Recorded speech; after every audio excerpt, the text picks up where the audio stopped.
total number of valid votes given to each candidate was as follows. Rishi Sunak, 60,399. Liz Truss, 81,326. Therefore, I give notice that Liz Truss is elected as the leader of the Conservative and Unionist Party.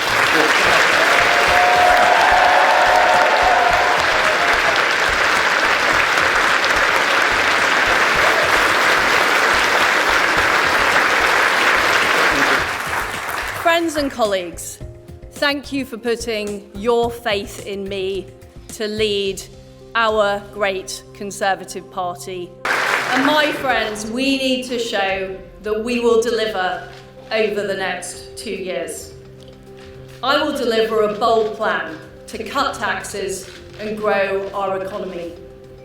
I will deliver on the energy crisis, dealing with people's energy bills, but also dealing with the long-term issues we have on energy supply.